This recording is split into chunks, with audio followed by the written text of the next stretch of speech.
Talk to you soon. No, I'm not. I don't think my microphone's working. Mine neither. Tell. All right. Good to see you. Welcome to a joint meeting. Microphone's not working. Test. Yeah, that's hello. Great. Just tell. That's helpful. That works. All right. Check. Anyway, well, welcome to another joint meeting of Manatee County and the town of Longboat Key. These are always very productive. I think in years past we've had a lot of great progress with our relationship, and I hope that continues with a new board here for both sides. We're going to start, as we always do, with the invocation and the pledge. We do the invocation again real quick? Say the same thing. Invocation by Commissioner Amanda Ballard, and the pledge is going to be led by Commissioner Mike Ron. Please rise if you're able.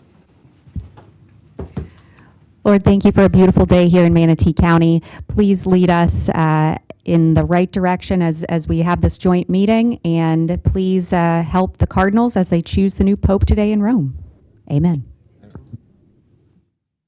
I pledge allegiance to the flag of the United States of America and to the republic for which it stands, one nation, under God, indivisible, with liberty and justice for all.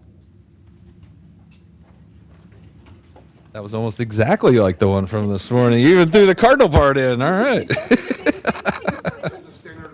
I know, just the default invocation.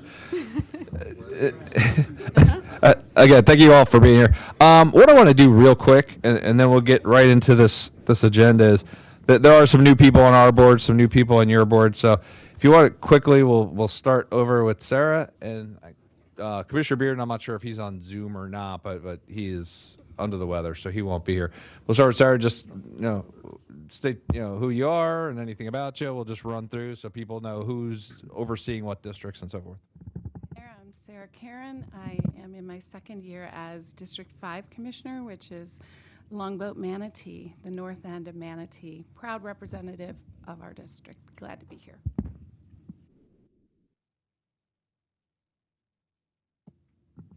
Hi, I'm Penny Gold. I've just started my second term at Longboat Key and have had a really, I think, just a really interesting and rich experience on the commission. So thank you. Carol Feltz, first term as County Commissioner for District 1, which is Parrish, Myakka, Duet, Ellington, and parts of Palmetto. Deborah Williams. I'm sorry? Does this one work? I got to press the button. Yeah, just press I'm ask Commissioner Feltz, please. Okay, all right. All right, Deborah Williams, Longboat Key Commissioner, District 4, and the Vice Mayor of Longboat Key. Good afternoon, Mike Ron, County Commissioner, District 4. Charlie Bishop, County Administrator. Howard Tipton, Town Manager for Longboat Key.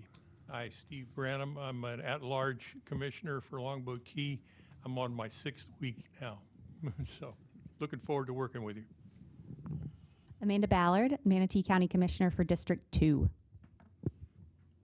back to the end there. Gary. Go ahead, Gary. Starting here and going back this way. Gary Coffin, District 1, Longboat Key. DJ Bishop. I am starting my last term, my last 3 years as the at-large member from Longboat Key. Tal Sadiq, District 3, proudly representing the town of Longboat Key from the Manatee County side. I'm Ken Schneier. I am in my 8th and final year as District 3 Commissioner on Longboat Key and my 6th and also final year as the Mayor. I feel like there's a little bit of an uptick when people say their final year. So and my final 3 years, my final year. I'm healthy. There you go. But thank you for taking I the am George. George Cruz. I am an at-large commissioner, District 7. I represent everyone, inclusive of Longboat Key, in Manatee County, and the current chair of the Manatee County Commission. So again, thank you all. Welcome here once again. And we've got looks like 4 items on this agenda. Some of them have subparts to it. They're predominantly focused on, well, almost entirely, if not entirely, focused on Longboat Key discussions and requests, as the previous ones have been. This is a good opportunity for all of you to talk to us about things that the county can help you with, or issues you're having, and how we could be of service to you as the county. So I'm going to predominantly turn this over to Ken and to your staff to talk about the roundabout, which we've discussed in the past, and a few of these we have discussed, and a couple of things we haven't discussed that I'm excited to, inclusive of the future community center. So, Ken? Well, as most of the items on our agenda today refer to infrastructure and public works, I am going to turn this over immediately to Howard Tipton, and he may turn it over to Isaac Brownman. So, Thank you, Mayor and Commissioners. We appreciate the opportunity to be here to talk about some things that many of you are very familiar with, and for our newer guests will hopefully be an opportunity to introduce you to some of these items. The first item on the agenda, as we talked about infrastructure, is going to be a discussion of the Broadway roundabout, which is just on the south side of the Long Pass Bridge. It's kind of at the intersection of Gulf of Mexico Drive and Broadway. And as you know, Gulf of Mexico Drive is a Florida Department of Transportation roadway.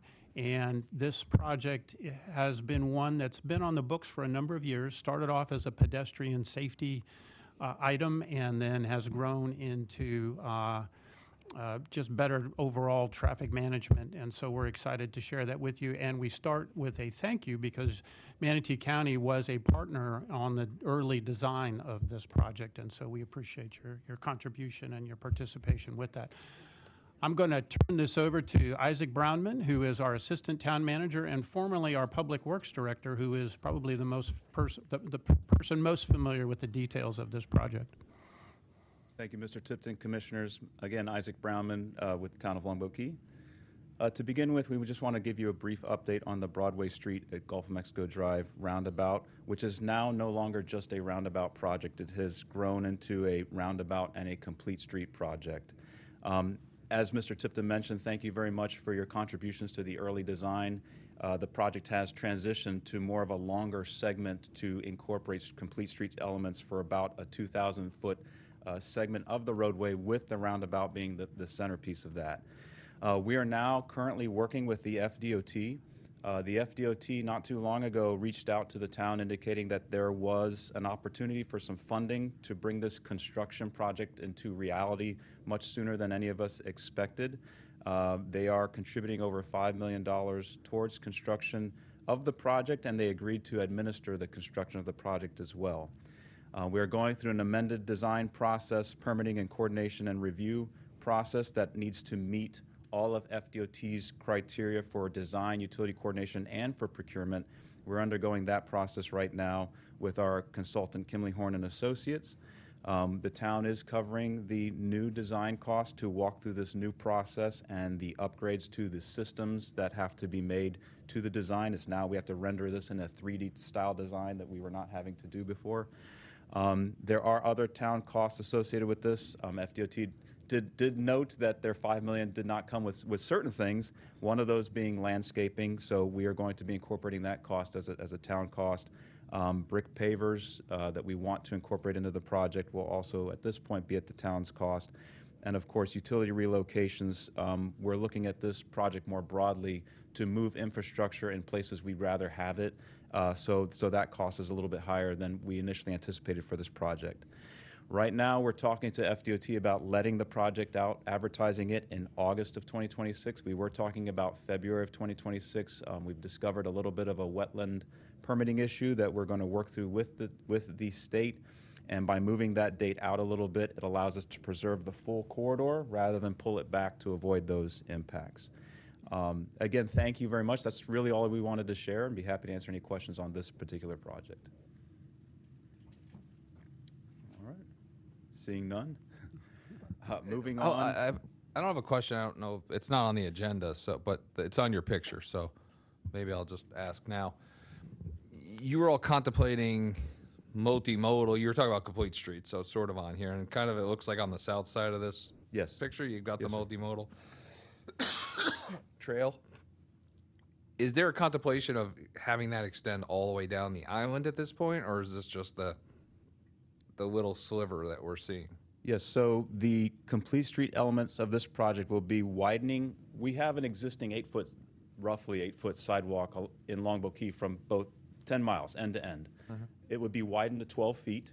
The goal for the town is to widen that trail for 12 feet for the entire 10 miles. It's going to be a long-term project, but for this project, we're widening that trail to 12 feet wide for that full 2,000 feet. We're widening the bike lanes, both bike lanes, to 7-foot buffered bike lanes. We're incorporating a median to slow the traffic down and also have an aesthetic component. And of course, the roundabout itself will provide safer crossings at the intersection. So yes, sir, wider trail and wider bike lanes. But how are you going to widen the bike lanes? Are you talking about for the whole 10 miles? I mean, Ultimately, for this project, it's just for the 2,000-foot segment.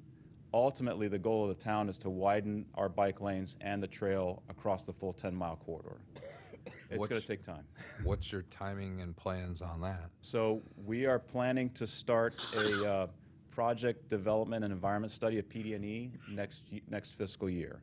FDOT indicated that's really our first step to initiating any kind of funding opportunities from their perspective or from the federal highway perspective. So the town's looking to fund, pending budget approval, fund that for next fiscal year, doing a PD&E study for the whole 10 miles. Okay, because trails are very important to me. Multimodal is very important to me. So as you're going through that process, keep us in the loop Yes, to sir. see where we can do it. And you got a resident who also part-times in Washington, D.C., who's a big fan of trails as well. And I just recently spoke to him. So that's certainly something I'd love to be involved in that discussion any way the county can Thank you. at least contemplate working on that one with you. That's much appreciated. Because we're Thank working on our trail system, which eventually will cut over to AMI and cut down Yes. you, and then you're going to allow us to cut down essentially through St. Armand's back across Ringling and reconnect with Legacy. So That's right. your piece is an important piece. I used to bike up and down Longboat all the time. To your point, it's part of this. Our piece is part of the Sun Trail network as well. Correct. So we have a vested interest in that as Excellent. well. Thank you. BJ? George, to add to that issue, the Minnesota League of Cities is also looking at the regional bike trail system. Obviously, my husband and I are serious cyclists, but we have realized the importance of the economic benefit of having a region-wide transportation cycling system that works well. So we're thrilled to hear that you all are moving forward aggressively with that. And the last time I was in Washington, which was a couple months ago, the mayor of Athens, Ohio, said to me, what we ended up doing to help move our regional transportation forward to get those bike trails moving forward in a faster way was to regionalize the project. And I happened to be also visiting with somebody else who lives on Longboat, who spends a lot of time in D.C., and he said he would be happy to help us assist with that as well. So we are continuing to work, but the Minnesota League is meeting tomorrow morning, and that is one of the hot topics on our agenda tomorrow.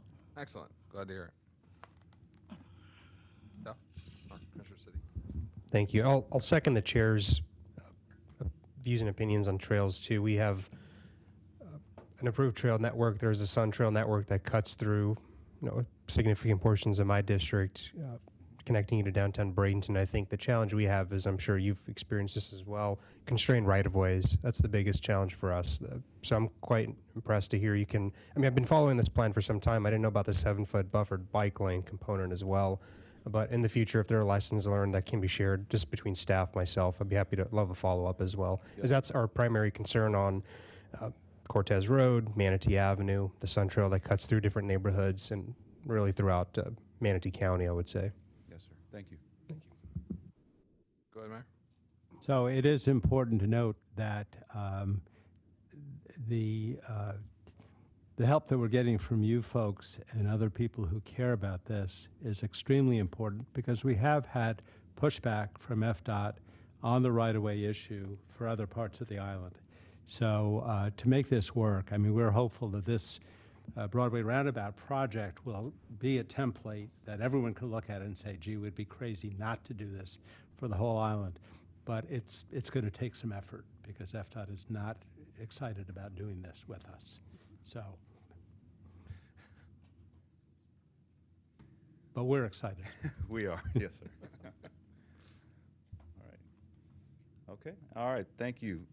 Moving on, we wanted to briefly discuss with you the Longboat Pass Bridge ultimate future reconstruction or some of the options that really FDOT is contemplating in their current PD&E study. Not too long ago, or at this point actually, it has been some months ago, they did have a public meeting presenting 3 options at that time: a low-level bascule or drawbridge, higher than the one that's there now, but still the lowest level of the 3 options, a mid-level bascule bridge, and then a high-level fixed bridge that would accommodate all crossings underneath of it without having the drawbridge. They do have a new option due to funding situations and constraints that they have also run into, and that is to repair what's there in place. The images here are FDOT rendered images for each alternative. So really, all we wanted to share is that from the town's perspective, at 78 feet of vertical clearance, the town believes that the fixed span bridge is too large and out of scale with the character of the surrounding area. So we did articulate to the FDOT that it is not the town's preferred option. At 23 feet and 36 feet, the town prefers the low option, but would accept the mid-range option if needed. Just the fixed bridge is just from the town's perspective too out of character with the area. So that's really just what we wanted to share on that, and happy to hear if you have feedback on that as well. Is there a meaningful difference between the low option and number 4, just repair in place? I mean, would there be any advantage to doing repair in place relative to cost savings that could be repurposed elsewhere, or just rebuilding? I mean, isn't the repair in place, isn't the existing bridge close to the low level? I don't Or is it recall closer to how mid-level? tall the existing bridge is. They do have a cost savings with that. That's why they're entertaining it. The concern that the town has is those bicycle pedestrian lanes on the side are really, really substandard, really tight. We have employees that have gotten hurt trying to bicycle over the bridge to get off the island. So we've been encouraging them, if you're going to repair in place, is there any way to expand that out? They haven't responded to that. That'd be a very difficult retrofit on a structure like that. Odds are probably not, but I can't speak to that for sure. We haven't gotten much more input as to the repair in place option, other than it may save a lot of money in the short term. Understood. Okay. Mr. Chair, the other point to be made, and I will tell you that the preference from our north end community is the repair in place because it does the least amount of disruption to kind of what's already there. But the boating perspective is better with any of the new bridge options because the pass will be widened, the bridge structure will be widened so that there'll be a larger channel for the boats to go in. And it's fairly narrow right now. The currents can be tricky. And so from a boating perspective, the newer options provide a little more safety. Sorry. No, go ahead. One other point with that, Mr. Chairman, is when you go to the 23-foot level, which is the mid-level, you enter into an area that's called the Great Loop that a lot of boaters and yachters do. And once you get to that level, you've met that. Where it is now is much lower than that, where you have to raise the bridge many more times than you will when you go to 23. That'll end a lot of openings Understood. without going into that extra high 78-foot. Yeah, no, I understand. Well, I got Commissioner Seek and then Commissioner Gold. As I understand, I believe even any new bridge option would be slightly east of its current position, or at least in the picture it looks like south, but really it's east of it, which would be detrimental to that north end community. I would just be interested to see what the priority is from the town. I would just defer to the town to see what makes sense. I've heard from the north end the repair in place option seems to make the most sense, but then there's constraints around the bicycle path, pedestrian access, some constraints, some risk to the trail system, especially when you have e-bikes and a narrow walkway as well, which we've had conversations about. But I would really just look to the town to see what the preference is from there, because we talk to DOT all the time about any of the 5 bridges we have coming to this county in the near future. So we have a lot. But yeah, that's my comment there. And I think Chad, I don't know, you had a comment on bridges too?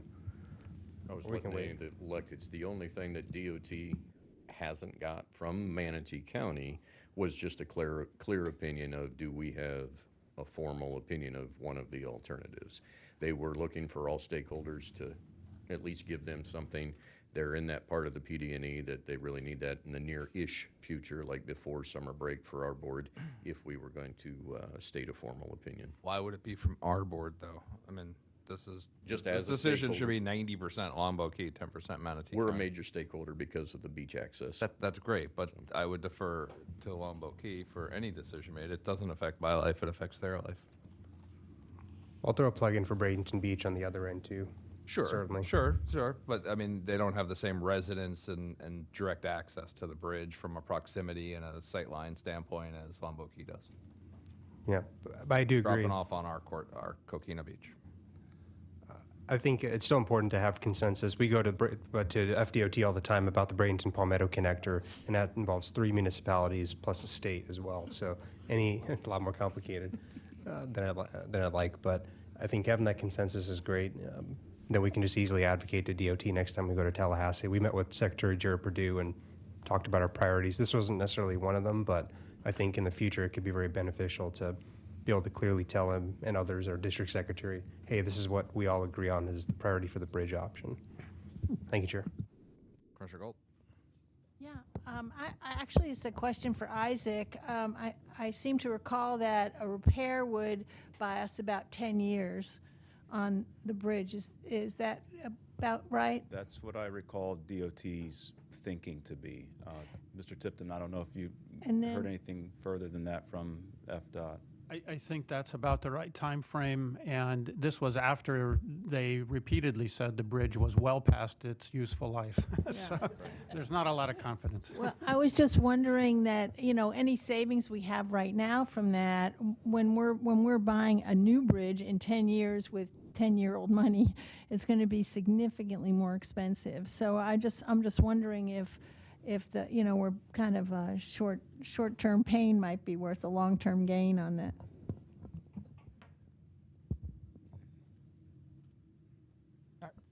Yes, ma'am. And I think it might help if there's any specifics available from FDOT as to, what a repair and improve might look like and what would be possible for the bike lanes and pedestrian lanes, because we're making judgments without a kind of important piece of data there, if they have anything that they could let us look over.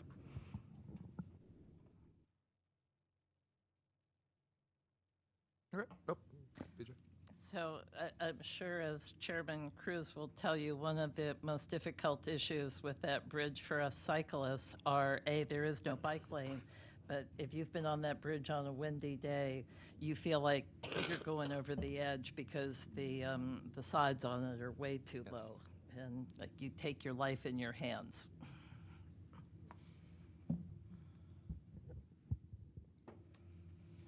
All right. So we want a bridge without wind.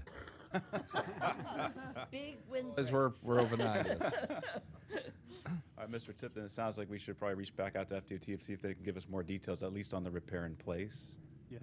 Okay. All right. I would just be cautious. If the repair in place is only 10 years, you're pretty much going to start repairing that, and you're going to simultaneously start preparing to fund the next things. That if the Cortez Bridge tells us anything, it takes at least 10 years. So you're basically going to be repairing it while you start working on tearing it down for a new one. So At the end of the day, I think the preference is a new bridge, one of the drawbridges, because as Commissioner Coffin mentioned, the number of openings will be reduced dramatically in each case just by elevating the structure a little bit more than it is now, or somewhat more than it is now. So you're leaning towards number 2, most likely. That's what it sounds like from listening to you all. Well, even the low level is still higher than the existing bridge and reduces those openings as well. Gotcha. Okay. Just one other thing, Isaac, I don't know whether, as we go back to FDOT, with what we'd like to see for the bridge, if it's a repair in place, as you had mentioned, if there's any way to widen bike lanes in that process, it would be great. Are we also asking that there be some extension from the Broadway roundabout project of the multi-purpose lanes to maybe connect with the bridge? Because part of this, we know when we're doing complete streets, you don't do them all at once.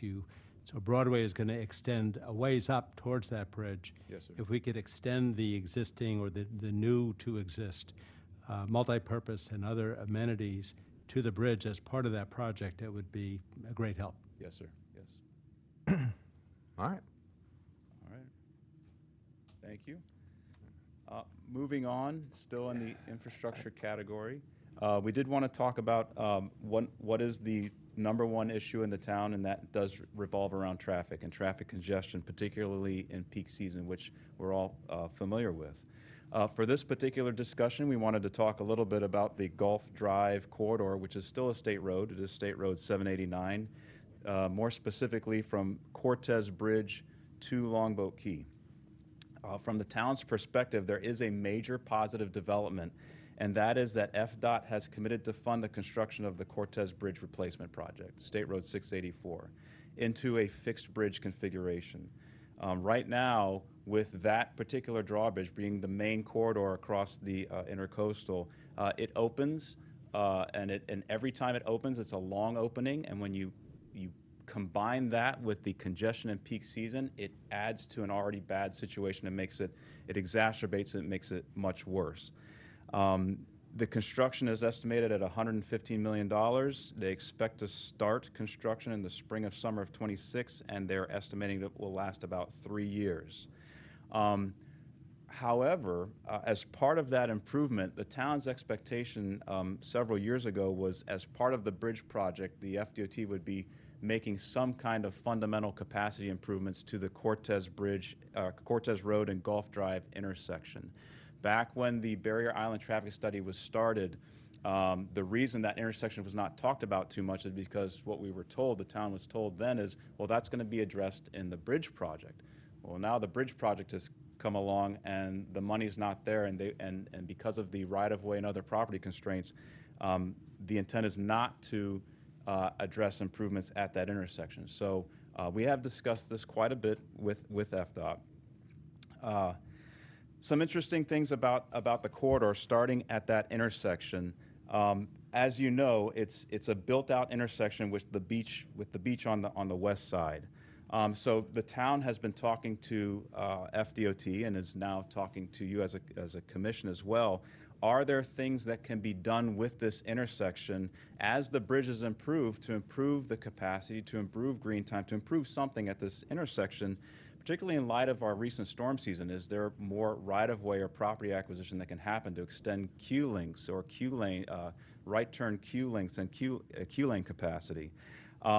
One, if you see in the right-hand picture there, it's showing a roundabout. We redded it out because the district secretary said, take that one off the list. There's not going to be a roundabout there because they're not interested in buying beachfront property and impacting the beach in that way. So we're not looking at a roundabout. We're just asking for what kind of improvements could be done so that the great improvements that are being invested in on Cortez Bridge don't go to waste with an intersection that lacks the capacity to handle getting people off the islands to get to that bridge.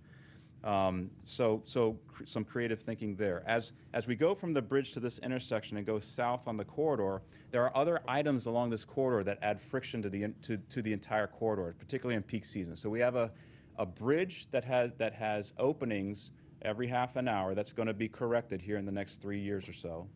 We have an intersection that has a small amount of capacity. We're looking for capacity improvements, but as you travel south on the corridor, there's also beach parking, very popular beach parking, but it's immediately adjacent to Gulf Drive. So there's a lot of friction from people backing out directly into the roadway, into the state road, and the pedestrian crossings throughout back and forth. So we're simply pointing out that there are multiple sources of friction on this corridor as you go from the Cortez Road intersection south.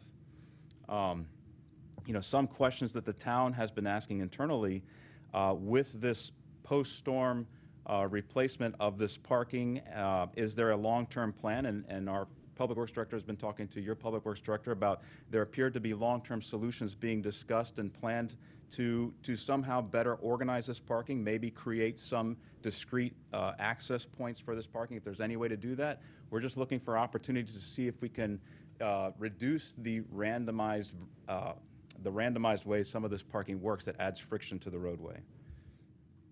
Then as you travel further south, we get to the large and very popular Coquina Beach parking lot.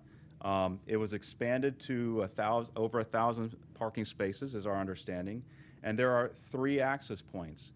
What's interesting in peak season is there is a center lane at each one of these access points, and what I would call the polite or nice drivers will stop because the traffic's already not moving anyway because of all those things ahead of it that I just described, letting in multiples of people coming out of the beach parking ahead of anybody trying to travel north. When you combine all those elements, a drawbridge that goes up at certain frequencies, an intersection that lacks capacity, friction down Gulf Drive, and now this massive parking lot, this is all contributing to the congestion in peak season. There's not one silver bullet solution. All we're asking is for the county, the state, the town, and Bradenton Beach to all work together on some solutions, a combination of solutions to help the situation. That's exactly what the Barrier Island Traffic Study was designed to do. It was not one single thing. There's a series of things that perhaps that can be done to address this. I'm going to take a moment. If you have driven that corridor during peak season, I'm sorry.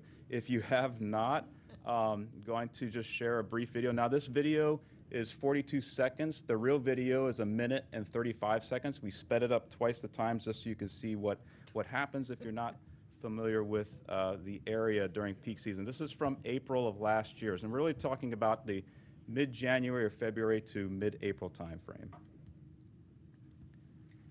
This is at one of the 3 access points. Again, this is sped up twice as fast. You have a center lane, so the beach traffic can come into the center lane and stage. Of course, the people traveling north are hardly moving, so they feel somewhat obligated or out of kindness to let the people in. You have 3 more cars queuing up here. They all jump out, come to the center, and go in. So that's one access. Multiply that by 3.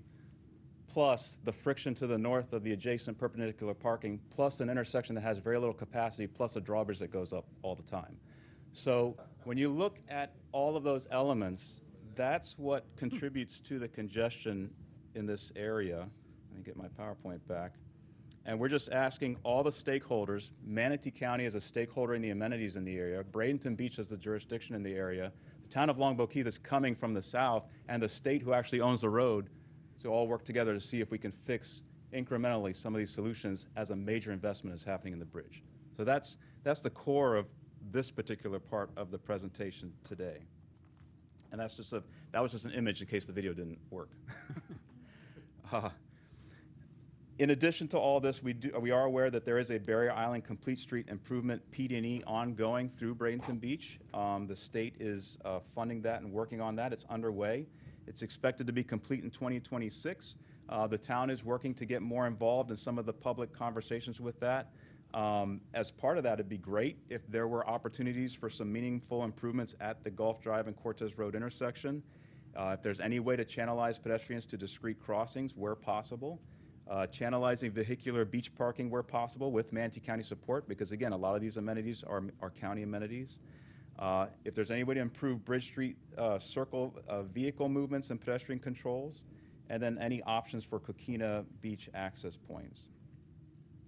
So really just to summarize this part of the conversation, we want to continue the momentum behind the major investment being made in the Cortez Bridge and the free flow condition, well, free flow when it's not backed up, but free flow condition of not having drawbridge openings happening there. As you know, from the town's perspective, the town has only 2 access points. Right now, a 3rd bridge to Longboat Key is not at all being contemplated by the state, by FDOT, by the feds, by anyone. So we're looking at the realities as they exist today. Our north access goes through the Bradenton Beach community, through Manatee County amenities, and along a state roadway. We do very much appreciate, because we just found this out, Mr. Tipton and I just found this out last week, that Manatee County is working actively with FDOT on capacity enhancing improvement ideas on both sides of the Cortez Bridge. We just found out that that was ongoing, and thank you. That's really great and very helpful to go along with the Cortez Road Bridge project. We would encourage those conversations and ideas to continue. We also appreciate the continued efforts to close the intermediate gates within the the Coquina Beach parking lots, because what happens is the queue backup is so bad coming from Longboat, people will jump out of the queue, use your parking lot to travel 3 accesses north, and then jump back into the queue and bypass a whole bunch of people. And it just causes further issues. So we appreciate all those efforts. We would simply request that the town, along with Manatee County, Bradenton Beach, and FDOT, all continue to work together on congestion reducing and capacity adding solutions. That's really why we're here to talk about it. Some notes of interest, what we experience and hear, congestion for hours at a time. You cannot move northbound in the afternoon during peak season. You saw a video of that at twice speed. Residents, business owners, and tourists have little to no interest in crossing the bridge during peak season to visit nor spend money on Bradenton Beach, Anna Maria Island, or mainland restaurants and shops. That's not something we're making, that's what we hear from residents and visitors. Service workers and contractors, near impossible commute in peak season. Hard to get vendors to work on an island like this in peak season. There's a new metric that the MPO is measuring. It's called high unpredictability. So not only is the congestion bad, it's unpredictably bad. You don't know how bad it's going to be on a given day, and where a 45-minute delay was one day, it could be an hour and a half the next day. It's a new metric the MPO is capturing as part of these corridors. And finally, the Gulf Drive corridor is a key improvement area for the Barrier Island Traffic Study Solutions. So we're just asking that we keep working together on solutions for this corridor.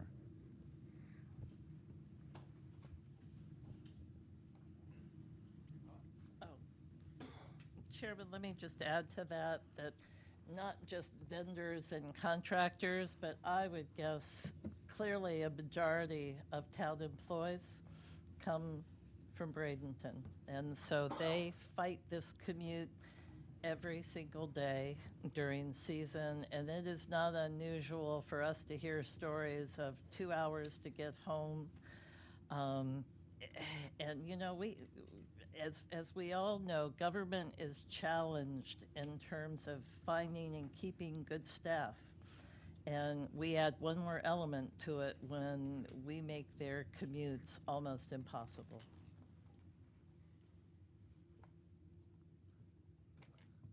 Thank you, Mr. Chair. I think we might see some relief with the third ferry that we're bringing in. That'll be a covered one, bigger one, that we hope will alleviate some of the vendors or some of the folks that are working on the island. Maybe it's time to even start talking about a fourth one at some point, to have one that's specific for workers and vendors that are coming back and forth. If you look at any of the British Virgin Islands, American Virgin Islands down in BVIs and things like that, that's how they all get around between islands. It's all on ferries that go back and forth. So maybe it's time to take a strong look at having something that is even bigger than what we're building now, not specifically just for the tourists to get back and forth, but for the workers and the vendors and all those that are working on in Longboat or in Braden Beach or in Holmes Beach or in Anna Maria. Maybe it's time to look at a bigger boat that just actually is just for them to get back and forth. That might alleviate some of that. It's not going to alleviate everything, but it might help with some of it.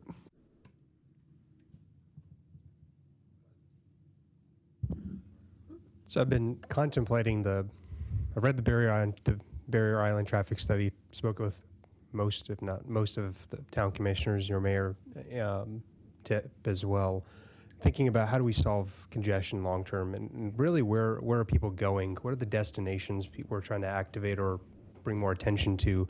And I think the regional thinking is really the best way out of it. So something that I've been talking to staff, DOT, and MPO about is looking at improvements we can make on our end on Cortez, because the reality is you have, I think the bridge will alleviate a significant amount of the slowdown you experience because of the drawbridge opening, closing, or sometimes getting stuck in open. That happens fairly often, unfortunately. The bridge will help with that, I think, significantly. But we have to think a little bit differently about how we get people to the island. And Longboat is one part of that, but we would just purchase the Cortez Marina property. I've said fairly publicly that we need to have a water taxi route there to take you to Bridge Street in 10 minutes or less, as opposed to more than an hour from downtown Bradenton. I think we're one step closer to that, to being a reality. But thinking longer term, ferry's great. It's not great if you can't get to it. And so DOT is working on closing out their Cortez corridor vision and action plan. The vision's done, the action and the recommendations, similar to the Barrier Island traffic study, it'll produce a list of recommendations. And my conversations with them have been fairly productive in allowing for really improving public transit and adding express transit along the Cortez corridor well before you get to the island. And I've been pushing that they actually create a stop and roadway improvements all the way up to the marina property. So if you can imagine dedicated express lanes from along Cortez ending at around the marina, which is where Seafood Shack is, and then taking a water taxi to Bridge Street. My goal is to take hundreds, or ideally in the long term, thousands of cars off the road. And then the water taxi can take you to Bradenton Beach, thereby alleviating a lot of traffic concerns, not to mention the additional parking we'd be able to open up on the Cortez side. The reality is we're going to have thousands of cars coming because of developments just in Cortez alone. And so we have to think beyond just cars, because we don't have right-of-way anymore. We can't buy it. It's expensive, and it just doesn't make sense. So that's something I'm working with DOT and MPO about. If that's of interest, happy to walk you through that concept. But I think it will take a regional look, regional effort to really address. It's not just the issue of getting people off longboats, getting people to the beach without having to, and to Bradenton Beach in particular, Bridge Street, without necessarily adding to the traffic challenges there. So I think if that's something that's of interest, we're still working on a concept, but I think it aligns with what DOT and MPO want to see, which is multimodal alternative transportation to Bradenton Beach and just getting cars off the road there. Mr. Chairman, one last point, and this is no surprise to anyone, but we have probably 4 times as many vendors in this past year. Half of my neighborhood was destroyed. I'm one of the people that's missing a house right now. And quite honestly, my contractors can't show up without a vehicle because they have a huge amount of tools with them. So we face that all up and down the island. And, hopefully if I ever get my house torn down so we can rebuild it, in 2 years, some of this crazy vendor traffic will be back to normal levels. But those are unique situations that are specifically hurricane related. So we have a tough couple of years in front of us just to get people put back into something of a normal life.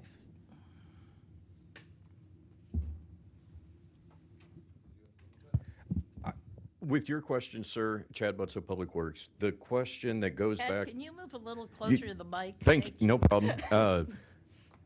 To give a little bit of a history, that Cortez Beach area has been talked about in a number of times in a number of different ways. And sometimes it's, are we communicating with Bradenton Beach or are we talking with Longboat Key? There was pre-COVID discussions that was really focused on additional trail access and in a way controlling parking access, pulling directly off Gulf Drive. That never totally went anywhere because at that time we didn't have an agreement per se with FDOT what we could and couldn't do in the right of way, because the net space between the edge of the road and where the trail or the beach began, to make it work, some of it was FDOT right of way. So it was contemplated, but really didn't go too far. Just before the storms this year, more of a focus that had been post-COVID had been trying to guarantee at least space for a motorized cart, not car, motorized cart to assist with off Bridge Street, off downtown area parking. Say there's enough room between the trail and Gulf Drive, still have parking and have the road. We never executed that, but we had done the survey to prove there's enough room where you could have a motorized cart path and parking. There were a couple of places south at the curve where you would have to eliminate parking to be able to have that trail. Since the storm, what Charlie Hunsaker has been dealing with, everybody will look out there, and in many ways they say it looks like the beaches are restored, it's fully back to normal. That's a temporary condition, and one of the reasons the improvements haven't been taken place. So with the final design that Charlie's referencing, that Isaac referenced, it will try to incorporate all 3 of those parties. So a desire by Longboat Key to have a limited access point, so you can't pull off anywhere off of Gulf, just anywhere off of Gulf Drive, or back out just anywhere off of Gulf Drive. But we have to work with the state to say either I can use your right of way or that, attempt to see what we can preserve from the city's net transportation plans. But that's intended to be coordinated through that coastal engineering contract. So I just wanted to bring clarity that nothing started and stopped or got written over it. They were ideas, but they didn't totally make it to the construction plan. But we did talk about, what was it called? Reverse angle, reverse diagonal, reverse. At that time, it it was shown per se like it would have been in the DOT property, and that's where we didn't get a lot of, either the drive aisle would have per se been in DOT land, or the parking itself would have been in DOT. The concept of what we're still trying to look at is very similar, because we're just trying to say you can't, 100% of the parking area is not connected to Gulf Drive. It's an entrance and it's an exit. But how's that similar? I mean, I thought part of the discussion was people backing onto Gulf, which ties everyone up as someone like sits there and slowly just randomly backs up and hopes no one hits their trunk. Not to mention people pull in and then they stand there pulling chairs out of their trunk in the middle of traffic. I thought the whole concept of a reverse angle, what is it called? What was this? I forgot the called? terminology. Okay. Where people backed in at an angle, because then their trunk was on the sidewalk side, so they can take all the time they want. They're not interfering. And then when they pulled out, they just pulled out forward. And I've been to other towns, and now I'm seeing this more and more. And every time I see one, I'm like, oh, we're going to do that. But we haven't. It seems like that would at least fix one of the problems. And maybe that's the reverse of exactly what was proposed right now. With the two elements, it's that safety for the people using the beach, but the traffic efficiency to totally separate that as a frontage road.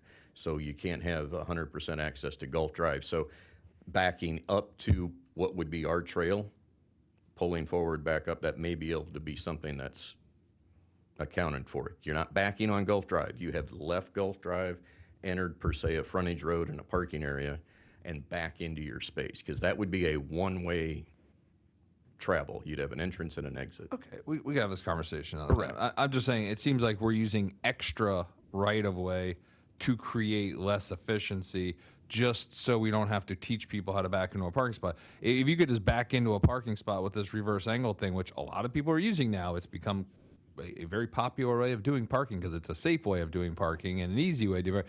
You only need the space necessary for the parking instead of having this whole extra lane to traverse to get to the parking, which opens up a lot more space. It could potentially open up space to allow for longer turn lanes to get people out off of Gulf if they're turning onto Cortez. It allows for potentially buffered bike lanes and multimodal. It's freeing up 10, 12 feet of extra space that we're just using to let someone drive just so they can pull into a spot, not off of Gulf, which eliminates that need. If you just backed in, like Absolutely you could. true. It should be part of what the options that are presented with that cross-section during the formal final repairs for Cortez Beach area. Okay. Because I know we talked about this, 4 years ago. I'm looking forward to seeing the final version. I got to talk to that guy over there. Okay. Sure. Yes. Vice Mayor. Yeah, I just want to comment. I'm hearing a lot of talk about Bridge Street and parking at the old seafood shack. And these are all great things that are going to help people who want to get to the beach. But our concern, our emphasis is really getting people off the island in a expeditious fashion. So, a ferry doesn't help us, as was mentioned before. I just want to reiterate, those are not things that are going to help us on Longboat Key. Sure, understood. I mean, your agenda item was Gulf Drive Cortez intersection, so that was your agenda. I think part of it is the intent is if we can keep cars out of your way, it helps you get off, and keeping cars out of your way has to do with Mayor Chappie's area over there. And welcome, Mayor Chappie. Good to see you. So anyway, we can put people on ferries to keep their cars out of your way. Anyway, we can get people off the road faster onto the beach to free up your way. Is less traffic on the roads to facilitate Longboat Key getting through there.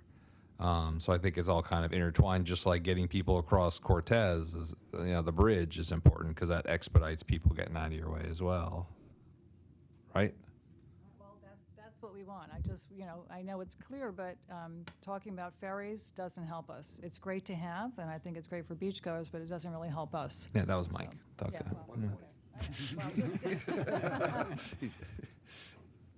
All right. Yes. Yeah, just let me underscore it. I think, Mr. Chairman, this is what you're getting at a bit. First of all, for the 8 years I've been involved in the government of Longboat, MPO and FDOT comes out with maps of problem areas in traffic throughout the region. And the number one, and this is not an exaggeration, traffic problem for the region, number one has been that stretch of Gulf Drive running from the Cortez Bridge to Longboat Key. So it's a longstanding problem, well known. The only options that can be done just by agreement among parties without acquiring right-of-way, without acquiring more boats, without acquiring parking spots for people to get on and off boats, are two things. One is, as you were describing it, back-in angular parking along Gulf Drive and reducing the number of entrances and exits from the Coconino Beach parking lot onto the road there. And you could even see from Isaac's video that he showed, the lineup that's on Gulf Drive, and the lineups coming out of the parking lot are 2 or 3 cars that are getting access. So if you reduce the number of those entrances, you might have 6 cars at each of them, but you would have a feed that would be much, much more efficient. Those are the only things that can be done without spending any money, or time, or much time. Anything else? All right. Thank you, Commissioners. I think Manatee County may have an infrastructure presentation. That's it for the town on infrastructure. Our next presentation is beach. Oh, no? Okay. We Chad do says not. we're All good right, to then go. we're moving on to item number 2, storm recovery. Okay. Yes. All right. Perfect. Perfect. We concur. So, Mr. Chairman and Commissioners, the next item we wanted to update you on was going to be our beaches. Your Barrier Island beaches from Anna Maria all the way down through Longboat took a beating. And Mayor Chappie is here, and, he obviously can speak to what, devastation looks like. But we all really took a hit. And so we wanted to share with you kind of where we've been and kind of what the plan is going ahead. But we, as always, appreciate your support when it comes to the strength of the Barrier Island. Thank you, Mr. Tipton, Commissioners. So we did want to talk a little bit about our beaches on Longboat and beach nourishment. The images you see, of course, are very much reminiscent. These are from Hurricane Helene in 2024. And annually, the town conducts a citizen survey, and not to be outdone by traffic, beaches and storm impacts also tied for number one as the number one issue as well on Longboat Key is the state of the beaches and replenishing and renourishing the beaches. At the start, we want to say thank you as well for Manatee County's efforts related to our beaches, specifically to red tide cleanups. That is a great help to us. We really appreciate that. The TDT contributions and other past beach contributions, very much appreciate all of those. In terms of just the town's beach impacts, we're looking at an estimated 407,000 cubic yards of loss. We did submit, we are in the process with a Category G claim to FEMA and the Florida Department of Emergency Management. We're awaiting a response to our claim. Concurrent with that approval, the town plans to advance. Our goal is to advance a more complete nourishment project. Our goal is not just to put back 407,000 cubic yards because we had already lost a couple 100,000 cubic yards since our initial nourishment in 2021. If there's an opportunity for Manatee County to support in our nourishment projects, we're always open and welcome that. We do appreciate your past support and any continued support. Just so you can see some of what we're thinking about right now, it's a bit of a busy slide. Simply speaking, the first set of numbers is the 407,000 cubic yard project. Our coastal engineer is estimating about a $16 million project. A lot of good, healthy contributions back from FEMA and FDEM and FDEP. We're hopeful and hopefully expecting, and it does reduce the town contribution in that scenario. However, for us to put back just 400,000 cubic yards in the near term, in the next 2 to 3 years, doesn't make a whole lot of sense. So we looked at a plus up of adding about 212,000 cubic yards beyond that. That gets us to about a $24.8 million project. It gets us to where we were in 2021, which was the result of our last nourishment project. But that's if we were to start today. It gets us back to 2021 if we were to start pumping sand today. And we know we will have erosion over the next couple of years that it will take to design and permit and get those reimbursements back from FEMA. So at the end of the day, what we're looking at is an 800,000 cubic yard project. We're estimating we'd like to start in 2027 or 2028. That puts us at around a $32 million project. After our hopeful contributions, about a $12 million, $13 million project for the town just for the sand. Just to the right here, you'll see a little note. We do want to add a structural solution to our Gulf Side Road area. It is on the Manatee County side. It's going to look very similar to what we did on the north end in the Greer Island Park area, just at a smaller scale in terms of the size of the groin structures, but there's going to be more of them because it's an extremely erosive area with a lot of homes. In fact, the homes on that roadway are closest to the Gulf than anywhere else on Longboat Key. About 8 structures in that area. We're estimating about $6 million for that project alone. We would expect to get our matching grant back from the state like we normally would. This would not be a storm impact type of reimbursement. But that's the type of project we're looking to do in year 2027, 2028, a total $32 million beach nourishment project plus a $6 million structural stabilization project. These are estimates right now, and we're using these numbers for our fiscal year 26 through 28 budgeting cycle. And that's really all I wanted to share there, and any discussion that you would like to have.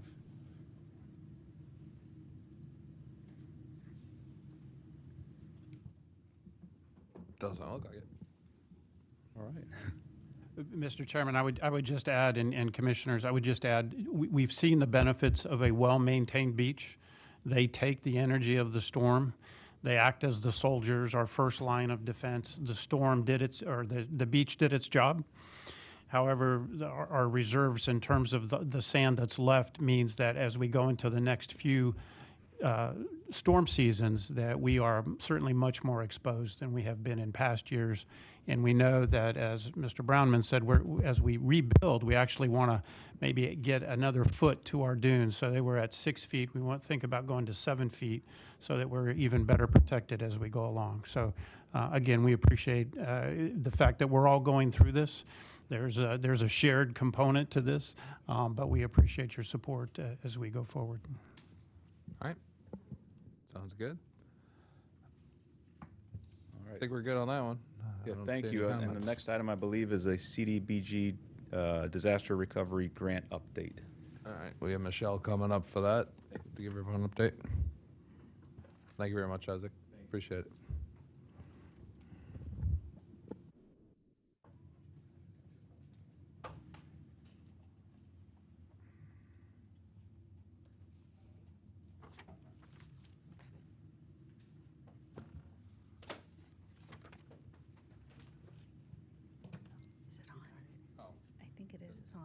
Michelle, hold on 1 second.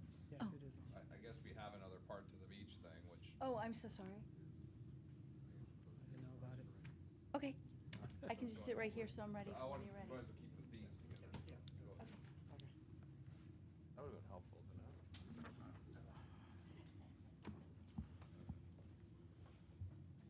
Hi.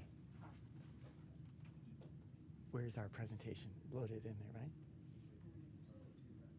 Well, Joy has loaded it.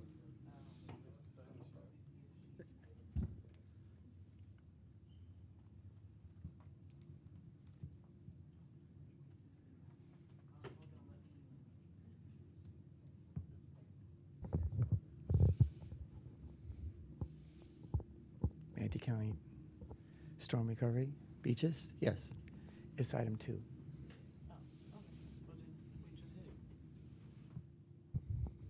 Mr. Chair and Commissioners, while we're waiting, Commissioner Brandon just mentioned, and it's a great point, is that we are seeing a lot of property owners, private property owners, and hotels go ahead and add sand back to kind of build their dunes and do some replanting as well, so that the sand stays in place. So we are seeing some of that, not to an extent that's going to make a huge difference to everybody, but each property that takes that action is benefiting themselves, but also their neighbors as well. So it's a real a positive step, and working with the Florida Department of Environmental Protection. It's not a hard permit to get, and they've been working well with the residents, and I'm sure you're seeing that in Holmes Beach and Bradenton Beach and other places as well. Okay, Mr. Chairman, thank you. Sorry, I just want to follow up. I'm seeing a lot of planting. Are you aware of people who are actually adding sand back on the beach?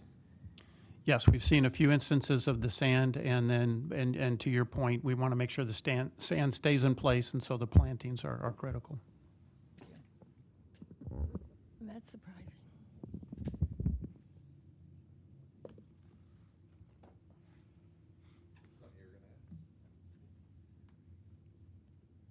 For the record, Charlie Mops, Public Works Director for Town of Longboat Key. Sorry.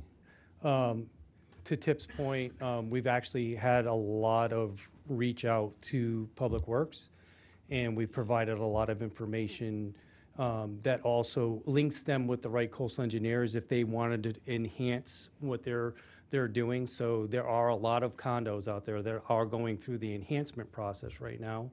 In addition, we've also reached out for, this is good for the group, is we've reached out to FWC, Florida Wildlife Conservation Commission, FDEP, and our permit holders for our turtle monitoring to come up with turtle-friendly barrier options for where you have a condo or a structure that might have a compromised pole or pole deck, and we don't want the turtles to try to nest in those dangerous locations.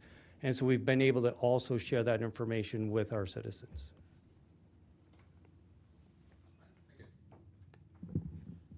All right. Thank you. And of course, I'm Charlie Hunsaker, Director of Natural Resources Department. And we certainly share every comment that you've made with the town about our beaches, our vulnerabilities now that our dunes were displaced onto our roads and private properties. And I do want to note, though, that we do share something of beauty, right? We share the most beautiful beaches along our coastline. And we benefit from the rich sand sources that have been sifted and settled and sorted by Mother Nature, coming from Longboat Pass and coming from the north end of Anna Maria Island near Passage Key. We both use these sand sources to keep our beaches healthy and clean at lower cost. I wanted to give you just a quick historical reference, however. I've been working in Manatee County since 1978, and when I came here up until 1992, this was our beach. 9 miles of Anna Maria beaches left us only 30% of the beaches that you could walk at high tide. The remainder was this. And if you weren't here then, and you see our healthy beaches now, you wonder, why are we putting this strong effort together to keep these beaches healthy and continuously nourished? Because this is the end point when our nourishment stops. Because the erosional effects on our curvature of our island is constant, day to day, storm or no storm. We're losing about 10 feet a day, 10 feet a year to erosion. But we've been working since 1992 with our first renourishment program and have continuously stayed with the projects ever since, with help from our federal partners as well as our state partners. Of course, we have a program up by the city of Anna Maria. The Holmes Beach, Braden Beach area is supported by the Army Corps of Engineers with the state of Florida and ourselves. And the Braden Beach area, called Coquina and Cortez Beach, is not federally supported. Why? Because it's a recreational beach. There's really no value behind that sand for a federal interest to protect. So they're not providing assistance to recreational beaches, only beaches that have a value of development behind them. And interestingly enough, we're hearing rumors about FEMA actually moving in the same direction to say, well, if you have a recreational beach, we're not going to participate there with Category G funding. Which is going to be a dramatic shift in responsibilities to the state of Florida and local governments who have recreational beaches. We have to ponder that as we think about our future budgets. But I want to get right back to our area of interest that we share, Cortez Beach, the traffic, the beaches. And again, I wasn't here in 1956.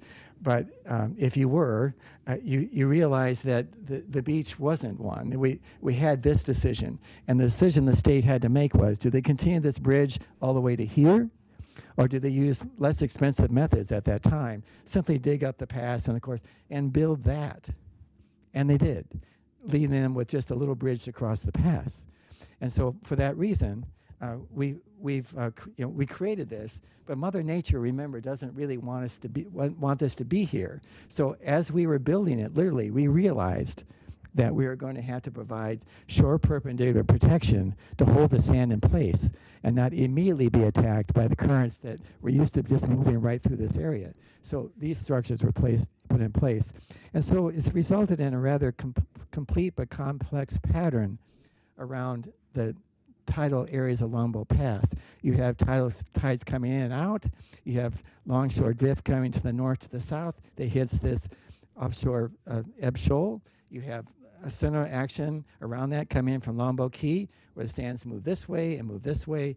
They're coming in from all the directions. So whenever we both look at structures here or here, the modeling that takes place to predict where we're placing our improvements is very important. Because once those improvements go in, you don't want to have a legacy of a mistake. You want to have a legacy of success. So it's important that we all work within these recognition of these coastal processes when we look. But to protect that sandy beach, as I mentioned in 1957, 58, these shore perpendicular structures were placed. And they've deteriorated to the point where it's not only an embarrassment from a standpoint of a beautiful beach, but it is actually a safety hazard, especially if you're playing along here. And we've seen that. If a small child is on this side and the lifeguard tower is on this side, and they're there, you can't see them, even from a tower's perspective, and you certainly can't see them from a beach standpoint. So if there's an emergency that happens right along here, you have to be on this side of the groin to call it out. That's unacceptable. So we're working through a plan to both repair these and the jetty at the north end. What are we going to do if we remove all of these? We have to provide that same erosion control structure, and our plan coming up next year is to remove all of these structures and substitute an offshore breakwater groin system here that will continue to protect the beach, but will give a complete and free, clear run for public safety, for beach enjoyment, all the way up back to our central holding pier, which is located right here. This is not going anywhere. It cost $4 million to build 10 years ago. And I might add that during the storms and after the storms, we were worried about the integrity of these structures, and they didn't vary a quarter inch. I mean, some of these pilings are down 40 feet to hold up that plank. So we're very proud about the fact that these held like the Rock of Gibraltar. These were just completely wrecked again, and they're going away. So that's our major improvement. Now, right on to Gulf Drive stabilization, which is our topic. This is what Chad was mentioning before. This was and still is a non-engineered structure. It's there to protect wave run-up and protect this road from being washed away. And what we experienced after the storm was the revealing of concrete structure, scour pads that had been placed there in the early 60s. There's no living memory now of how those came about. And more importantly, because they were not engineered with a plan and permit, we're not going to get any assistance from FEMA or other government agencies to replace what was there. So we're going to need to come back with an engineered structure designed to accommodate our knowledge of rising sea levels over decades, and also provide the protection they're going to need to the road. Now you say, well, why isn't FDOT participating? Well, wisely so they say, well, our right-of-way ends right about here. So, it's up to you. So it's a total responsibility. We're not going to get any assistance from the state of Florida. But the rebuild will call for either replacing the rock revetment with an engineered structure with a mat, boulder size, not to move under any storm condition, a dune in front of it, and then behind it, what's called a scour pad, because without this protection, even on the worst storm, wave run-up will come over top like this and fall over here like Niagara Falls, and remove this part, and as we saw, the road at the very point. So you have to provide this splash pad, for lack of a better term. But there is a lot of room to deal with whether or not we want angled parking or straight-in parking right in this area here. And as we mentioned, we're going to take those things into account on how we design and come up with a plan that everyone's going to have a chance to look at before we put bids out for construction. We have a choice whether rock or seawall.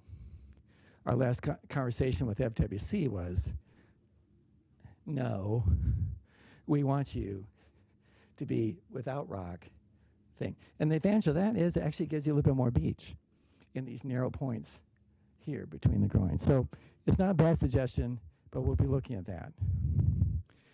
The downside is we can't get through any of these processes without committing about $20 million along that Cortez Beach Road section.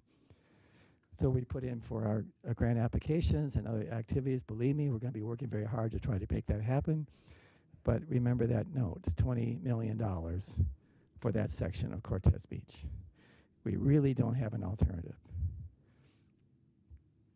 One last thing, the jetty, again, a lesson in history. This is almost 70 years old. I mean, I'm 72, and luckily I'm not worn that bad, but this is held up about as long as it can. And we're going to be removing some of the cross ties, putting in additional rock and a sheet wall right here behind it to be able to continue to rely on this jetty from keeping Coquina Beach and from washing into Longboat Pass. That's the single purpose of this jetty, is to hold the navigational integrity of Longboat Pass to the Gulf of Mexico. So by the time we combine with jetty rehabilitation, Coquina Beach, Cortez Beach work, the breakwater, and even like yourself, a scheduled renourishment in 2026-27 of the entire island, Manatee County's investments are going to come to about $65 million in partnership with our federal government and our state of Florida. So we continue to maintain our eligibility with full eligibility for state reimbursement. And I might add, sometimes you wonder where your taxpayer dollars are going, because we've been able to maintain our federal partnership with the Army Corps of Engineers since 1992 with continuous maintenance of the beach, keep it in a good place. Our contract with the federal government says that if we lose the beach to a hurricane or a single major event, that's called an emergency condition. And under those conditions, the federal government will return to rebuild your project at 100% federal cost, including putting in dunes to replace the ones lost. So we're in a very fortunate position island-wide coming in. But that still leaves us with the full burden of cost for these other features at Coquina and Cortez Beach. But that's our approach, and that's our angle. And it's been a pleasure working with our staff, the beach maintenance staff, that really worked hard to turn that beach from the wreck that we saw back to, you come there today from, Green Bay, Wisconsin, and you say, what storm? It's really something. And the same thing along. So our beaches have recovered. They're in beautiful shape. And we continue to put that message out, by the way, to Central and United States and to Europe. So thank you. Yeah, this presentation just reminds me to thank the county for something that some of the new members of both boards may not know of or recall. Before we did our last renourishment, which was in 2021, we asked the county for some help in putting in the groins that are on Greer Island, and we were concerned at that time that Greer Island was going to go away, and after that the lagoon, and then who knows what. So there were 5 or 6 new groins installed as part of that project. The county contributed $2.8 million or so to it. They're still there. They made it through these storms. They made it through Ian. They made it through the storms last fall, and they've retained the integrity of that important component of the Longboat Pass. So again, thanks for that. Thank you, Chair. Charlie, I'd just like to thank you again and your team for the incredible work. And I had the same presentation a few months ago when I started, so thank you again for bringing this here. I'm curious, how much is that grant that you all have applied for to help with the $20 million Gulf Drive stabilization? So there's a $20 million grant there. Okay. I was curious if it was a $2 million grant or a $5 million. It's not a match. It's one of the projects under consideration from the Community Block Development Grant Disaster Recovery Program. Oh, through CDBG. Okay. Yeah. All right. And we're also perhaps asking to look to FEMA for what's called the Local Mitigation Strategy account that might also help us pay down these costs. But more important, I guess the bad news is I don't see any way to avoid reinforcing what is now a jumble of rock along the beach in order to continue to protect not only Gulf Drive, but the structures behind it, the residents and the homes. Okay. What are the, you mentioned quite a few, bit of an alphabet soup of federal agencies we're working with to support some of the stabilization and renourishment. As far as the renourishment is concerned, I believe we're working with Army Corps, FEMA for reimbursement. And, is that all? Excuse me, and the Department of Environmental Protection with Florida. Yep. Yeah. Okay. For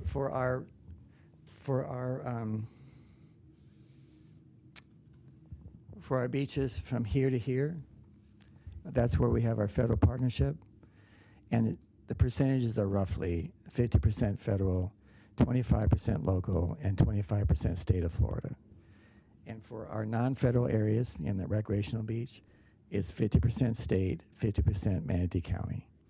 And we're eligible for that level of support because we maintain the necessary parking spaces and public access points that are required to maintain that eligibility. And we're lucky enough to have that because every street in of Anna Maria Island is a public right-of-way to the beach. So we were able to count those to our credit.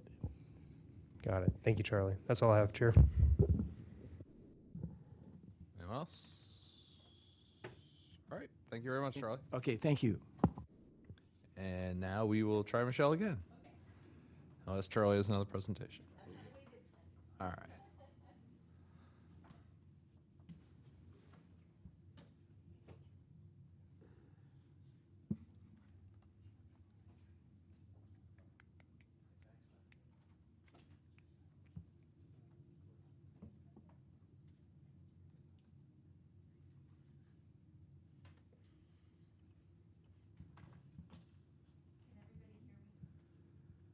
Can everybody hear me?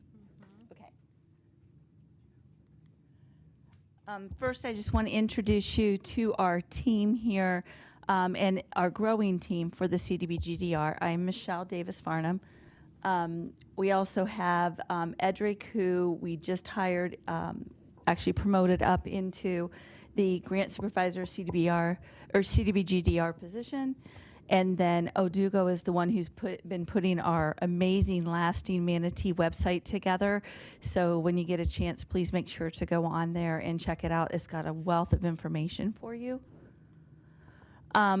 So first, I just wanted to go over why CDBGDR, why we're here, why Lasting Manatee. Of course, you know this is tied back to the 3 storms, Debbie, Helene, and Milton. And HUD goes by the unmet needs, especially in the low to moderate area or income areas, to be able to determine how much to give to each county and or, as you noticed, St. Pete is one of the few cities that did receive some too. So we received a total of $252 million for the county. The what delegates all of our guidelines are the universal notice and also the different characteristics that are required, such as the national objectives for CDBG. So as the key parts of this, the 70% LMI for all of the projects together, 3 national objectives have to be, 1 of 3 have to be met. Of course, for ours, basically urgent needs is going to be all of this because it's all disaster relief and or mitigation. And then finally, the projects that are funded down the road from now with the CDBGDR need to meet the HUD eligibility requirements. And these are basically the requirements that they have here. We have the 70%, at least 70% of the funds going toward LMI areas. It's a little bit more complicated than that sounds because it does take into consideration households, but it also takes into consideration areas. And the mid area is also to benefit through the LMI benefit as well. For mitigation, we are required to spend at least 15% on mitigation. However, there is no limit. We could spend more than 15% on mitigation. However, only 15% can be mitigation without a tieback to the storm. And then, of course, there's the 5% for administrative funding to be able to make sure that we are spending our funding properly and we are following all the compliance guidelines and making sure that we are good stewards of funding. So currently we are in the unmet needs and partner consultation meeting section. This and also the meeting that we had with Longboat Key staff on Tuesday.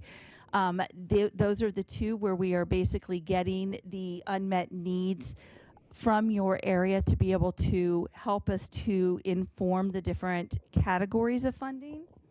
And then we will have the action plan completed by May 20th for the board approval. And then we will have a 30-day public comment period, after which we will submit to HUD. And we expect to get word back from HUD between late fall and early winter as to if it is approved versus needing a few amendments. So areas of focus for funding can be housing, infrastructure, economic revitalization, public services, and then mitigation, which can go in several of these pockets as well. So some commonly used would be repairing houses or making them stronger, buying out of houses in severe repetitive loss areas to be able to use that for stormwater mitigation and or flood storage, and also for the stormwater mitigation itself. Those are a couple of the different opportunities out there. Our action plan process, as I said, we're currently doing numbers 1 and 2. We're putting together the draft plan of the action plan, which includes the unmet needs assessment, mitigation needs assessment, and the proposed budgets, categories, and parameters, and then the public participation before submission. On the unmet needs, what we did was we met with Longboat Key staff 2 days ago. We gave them back the projects that they submitted to us to be able to get some further information from that to be able to help us ensure that we have all the information we need to show the unmet needs on that, as well as to having them give us some additional information to be able to help us really show the needs of Longboat Key with both recovery and mitigation. These are, as you know, we have asked for our partners in our municipalities to put in the projects that they want to see considered toward funding of CDBG-DR. And of all the projects countywide, we have over $1 billion worth of projects. I'll just let you look at this instead of me repeating it everywhere, but you can kind of see where they all lie if I broke out the mitigation from the other areas. I'll give you just a second to look. And then the ones that Longboat Key has put in for are these different projects here. I think there are a total of 10, 12.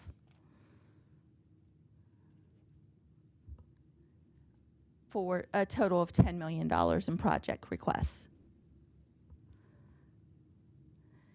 And then, so what is your role in the process? So as I said, the role is being able to continue to work with the staff, have them be able to give us the information we need to be able to make sure that we are really capturing all of the unmet needs of Longboat Key.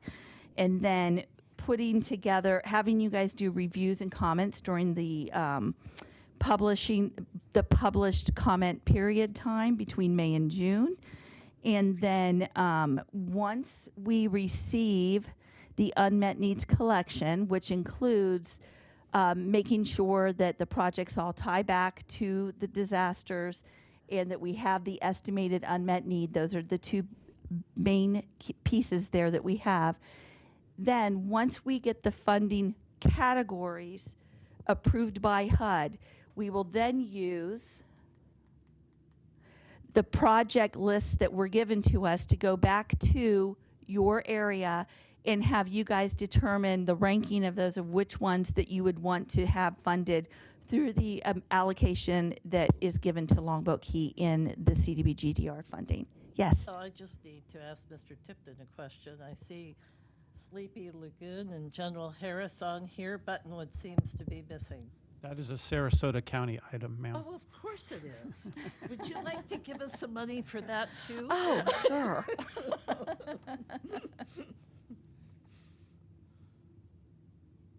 Any others on this part or any part of the presentation? Yeah, I have one question. So, Sure. of the $252 billion that are the larger, the whole grant. Yes. How much of that is available for the $1 billion of submissions you've had? All of it or just a portion of it? 95% of it. 5% of that goes to administrative costs to be able to administer it over the 6+ years. So basically, 240 million is the amount for the projects. And that includes the planning pieces too. So if you need an environmental review, that comes out of that pocket as well, things like that. And environmental reviews are required, by the way, for the CDBG-DR projects. But if you already have an environmental review completed on that project from another funder, you can use that for that. So just as a FYI on that. I did have a Oh, question. yes. Sorry, could you go back to that slide? I just wanted, could you tell me what are the delineations between, or someone from our town maybe, the North End stormwater management improvements and the infiltration and inflow study?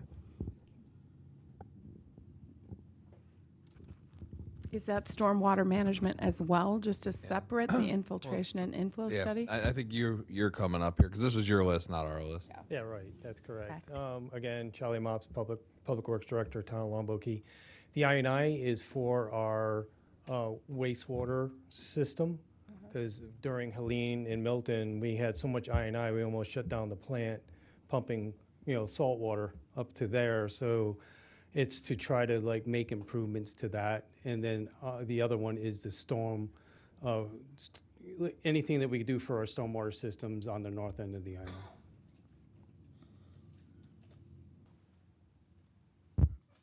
Mr. Chair and Commissioners, I just add that, our community experienced about $200 million in structural damage as a result of primarily Helene. Milton had some, but it was primarily Helene.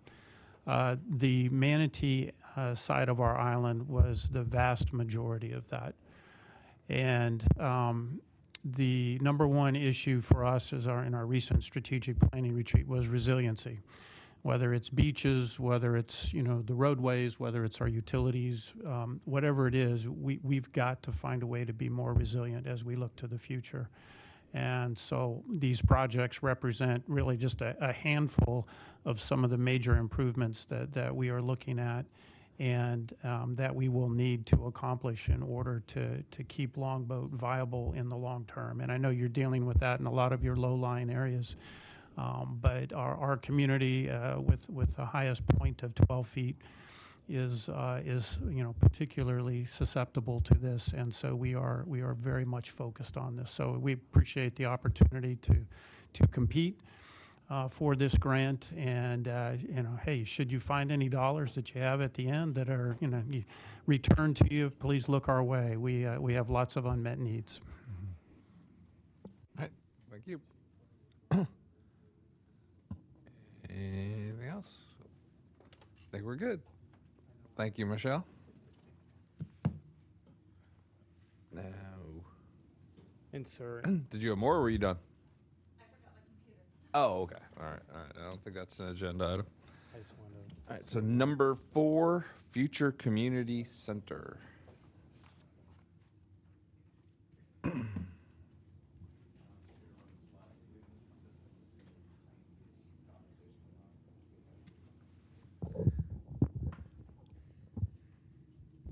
Mr. Chairman, I'll go ahead and start this conversation.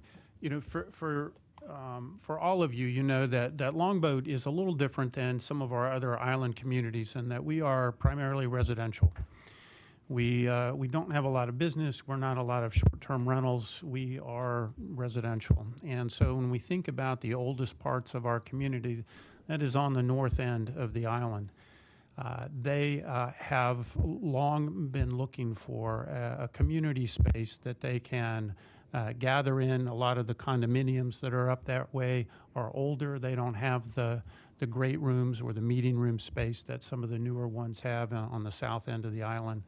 And so for going back several years, the county has been in a conversation with our community on the north end, with the town, looking for a space that could accommodate a number of different issues, not just for the town, but also trying to meet some of the county's interests as well.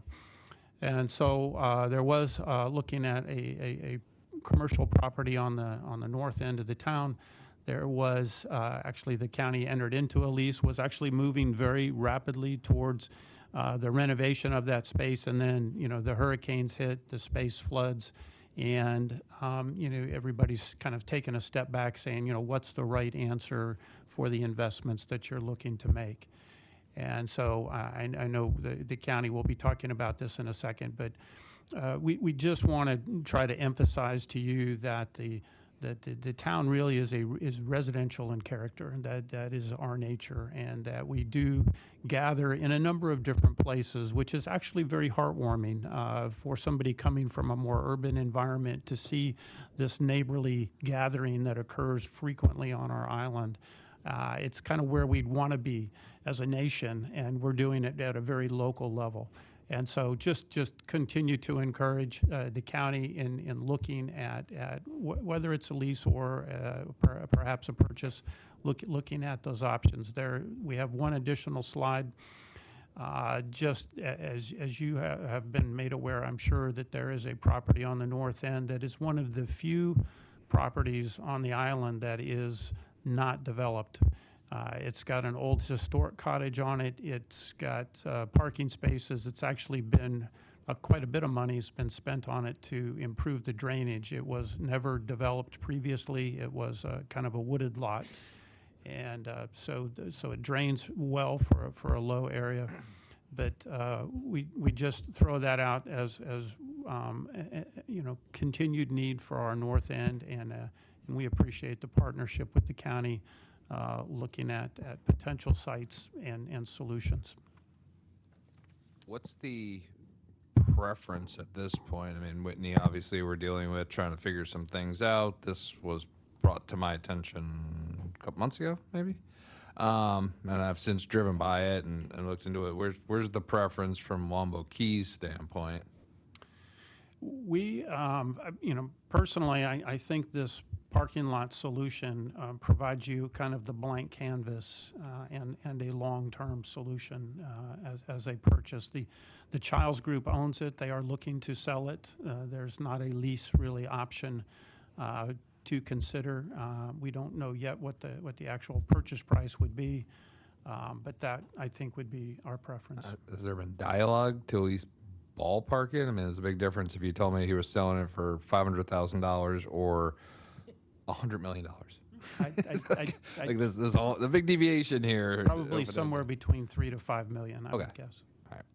Because it's a pretty big parking lot with this. It's predominantly parking lot plus the structure. So how large is this parcel of land? It's an acre and a half. Okay, so it's prime acre and a half. So it's being sold based land value. That's correct. All right. Yes, sir. Yeah, I just want to add, I believe we moved breaking the lease with Whitney Plaza. Unfortunately, we broke the 50% rule after the storms. It was major renovations. So we backed out of that 3 partnership with the school board, Longboat Key, and the county. So we've taken that one off the table. We did meet with Longboat Key, the town manager on that site. I believe the range was about $5 million, I think, was the asking price. Since then, we need to have more conversations. I've had conversations with the district commissioner. So these are ongoing conversations? Yes, sir. So what's the conversation today? I mean, look, I've talked to him.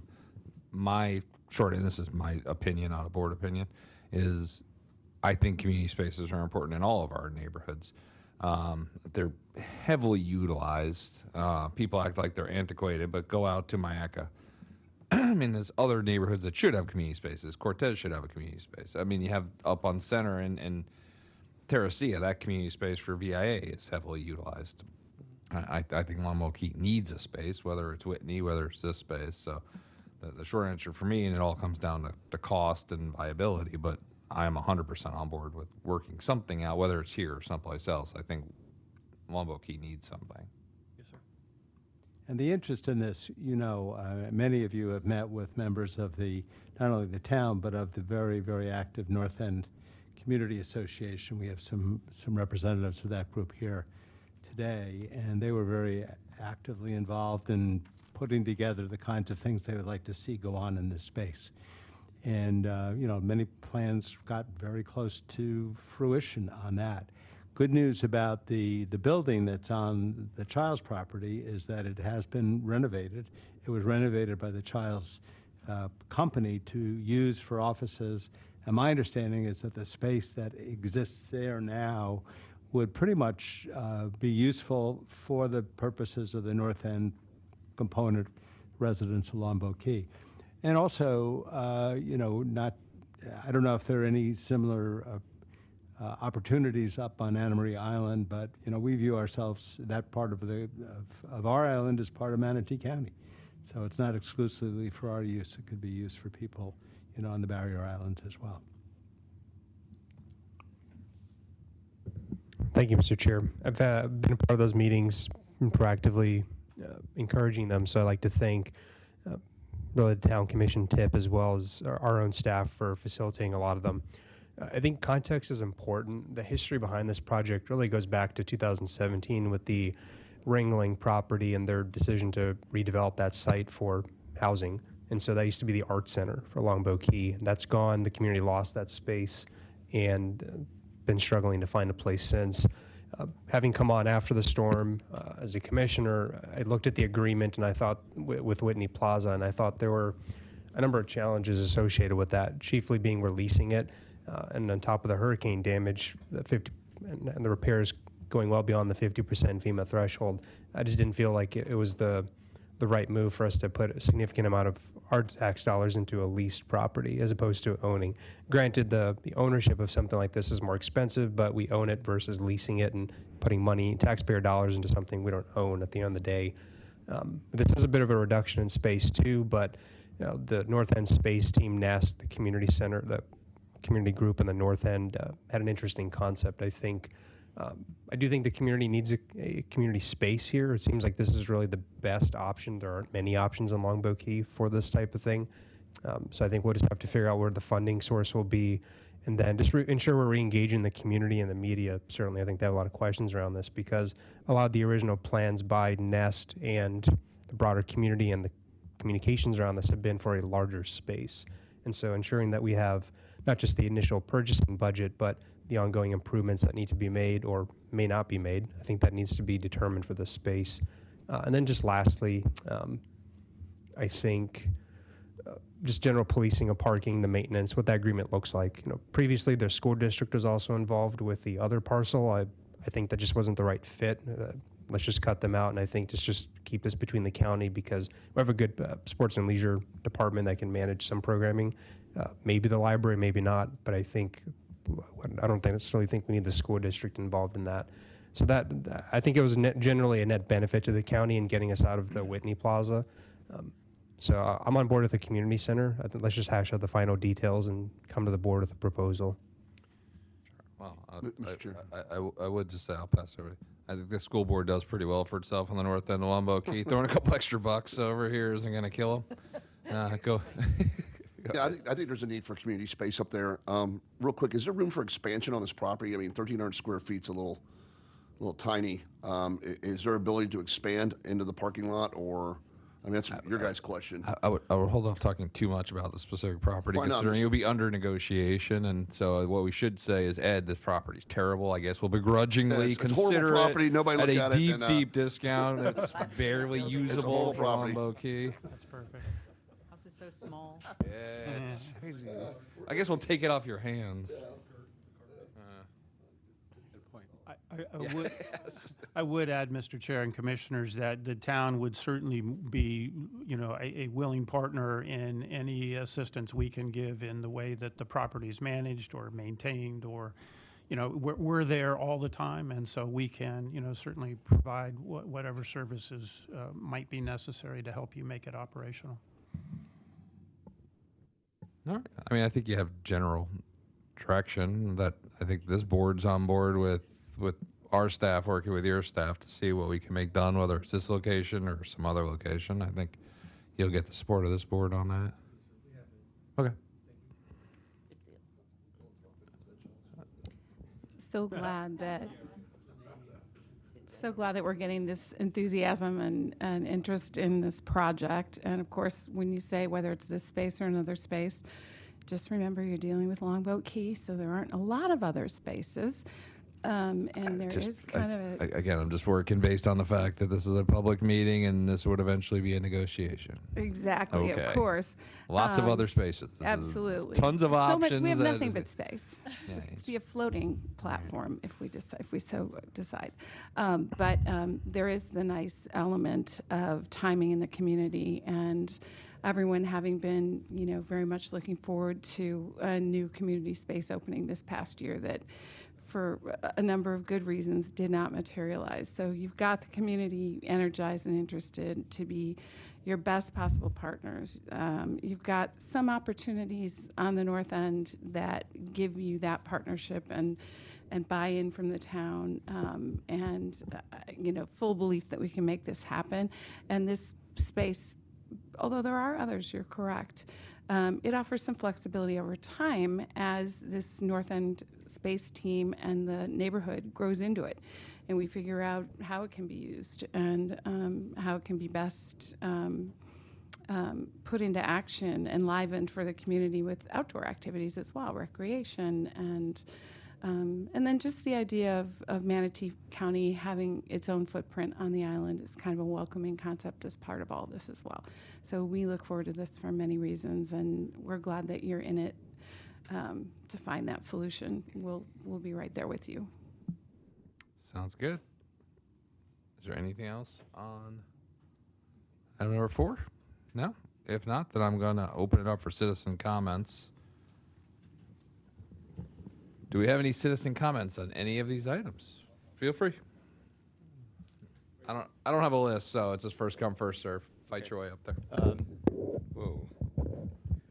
Hello, Commissioners. My name is Jim Haft. I live at 761 Land's End Drive in Longboat Key. I'm a co-chair of LBK North, which is an organization, as is Marina here, which represents 26 community and condominiums neighborhoods on the north end of the island. I wanted to primarily talk about traffic, and I'm glad to hear that a lot of things I was going to say were covered today. Traffic is generally, and it's always been, I think, our number one complaint on the island, right? We've had surveys done every year for the past, I don't know how many years, and it's always the number one item. Some anecdotes, it took our police chief 3.5 hours to get home one day. I think one of our commissioners took about 2 hours to get home. It's taken me oftentimes, and I'm in the north end of the island, to go 2 miles from my house to the Cortez Bridge, 1.5 hours easily. So it gets very oppressive. And again, if you've not experienced it, I would encourage you to do so. But it's a real problem. It's getting worse every year. And it's not only an issue of going northbound, southbound is also an issue. I mean, coming east, or going west rather, on Cortez Road, and then going back south in the mornings, that often backs up to 86th Street. Okay, so it's a problem in both directions at different times of the day. We'd like to see the county take an active leadership role in solving this problem, working with Bradenton Beach, FDOT, Longboat Key, Parks, MPO, everybody, but it needs a champion. And we think that the county board would be the appropriate answer for that. In terms of solutions, there is a menu of solutions, right? Some are very easy, some are more difficult. I think the easiest one, the cheapest, fastest, easiest fix, all right, well, not a fix, but will help solve a lot of the problem, is to reduce the number of egress points in the Coquina lot to 1. okay? All you need is a chain, okay? I'd be happy to provide that chain myself if budgeting is an issue. Chain off the other 2 exits. Let's see how that works.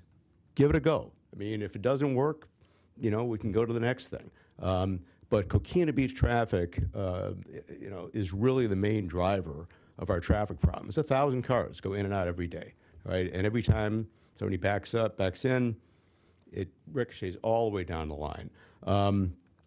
Reconfigure, as was discussed earlier, reconfiguring the 90-degree parking along Cortez Beach to maybe be 45-degree, maybe eliminating some of that altogether would be a great idea. Better yet, let's put a right turn lane all the way down to the entrance points of the Coquina lot. Right? That would go a long way to solving the southbound traffic issue in the mornings. I mean, other issues, signage. I'm sorry, just another minute or so. Signage to tell people, hey, this is where the parking entrance is. A lot of people have no clue. They slow down, they look for it, backs up all the way. How about a fee for parking? Okay, charge $20, $30 to people park in the lot in Coquina and give them a free shuttle, you know, free ferry, free whatever to get to the island. So anyway, thank you for your time. Appreciate the effort on both behalf of the County Commission and the Longboat Key Commission. And I yield my time to Maureen. Thank you. You don't have any time to yield. That's what the noise was.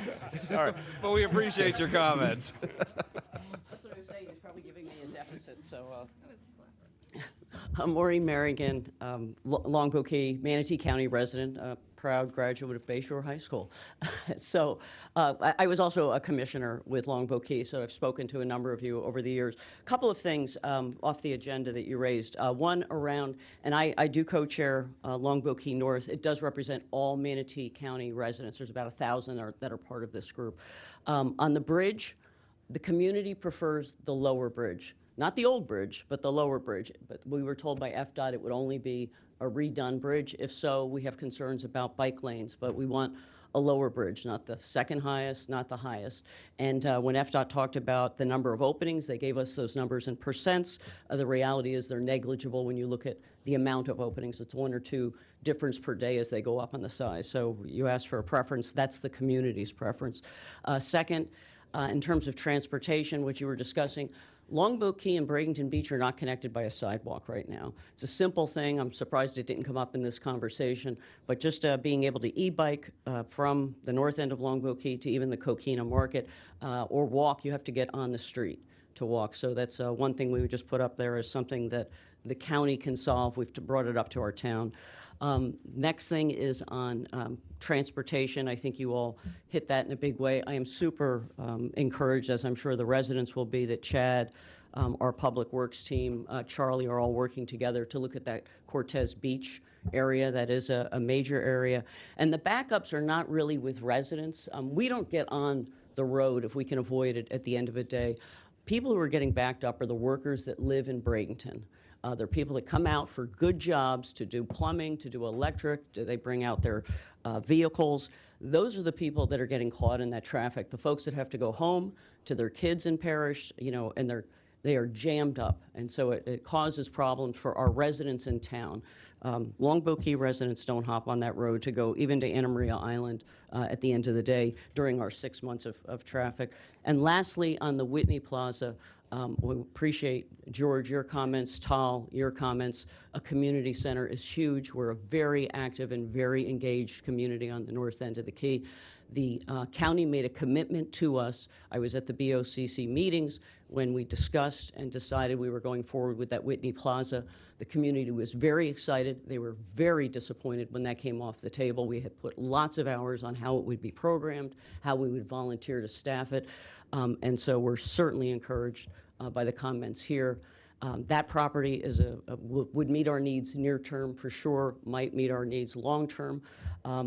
And we have other properties on the north end. So, you know, as a taxpayer, I want you to get the fair shake on what that property is assessed at. And if it works, we believe the space would work for us near term, and long term as our community evolves, it would meet that vision. Thank you all for your service to the community. Thank you all for listening, and thank you for your support.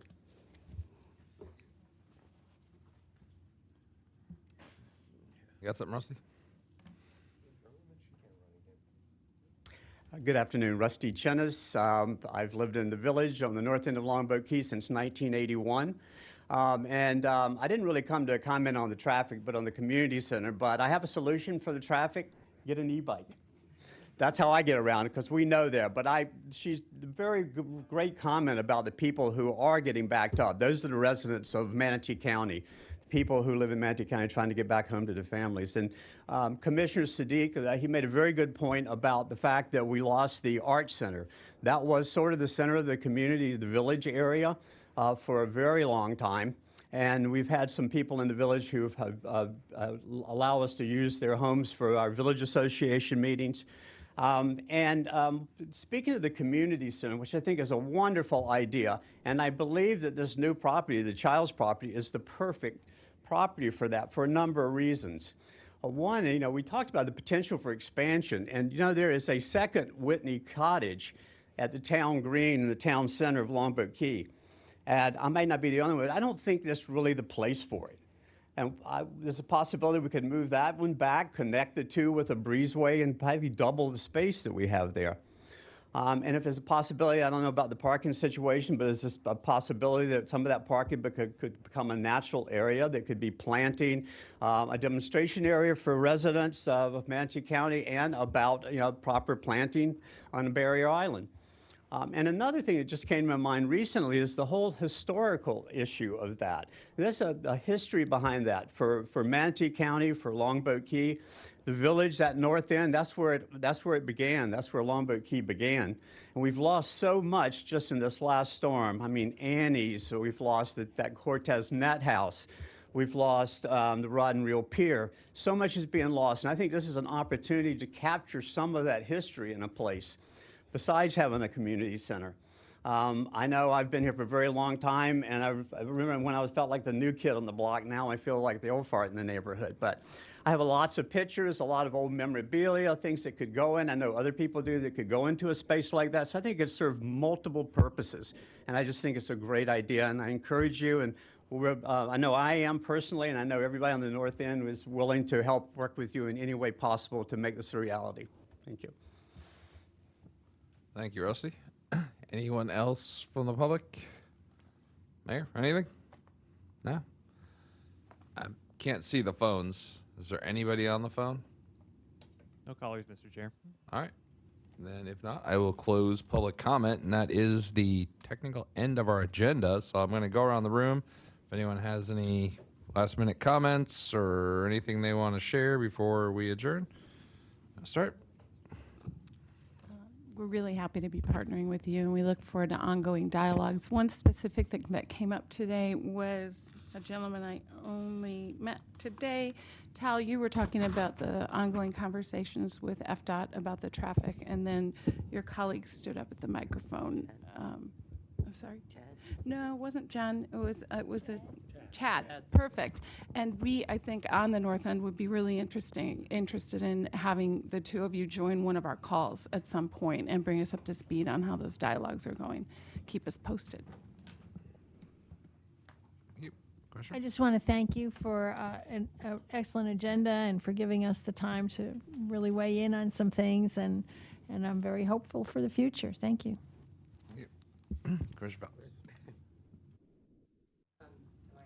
No, it's the opposite here. There you go. Don't even start with me about my mechanical abilities here. I also want to thank the people of Longboat Key that came down. As you know, I'm the new commissioner, and from a country far, far away, a part of the county that's far, far away. But so many things that I always find a reason why I end up here. My family always grew up on islands.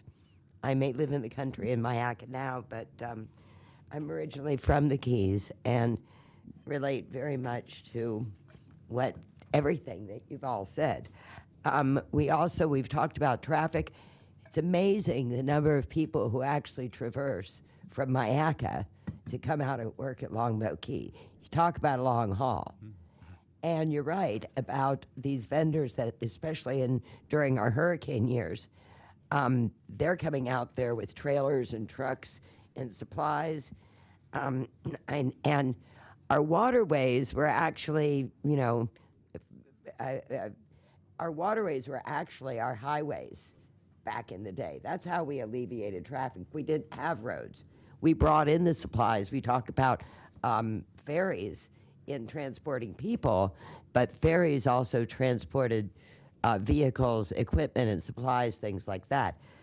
We don't have some of the deeper channels in order to do that, but that's one of those things.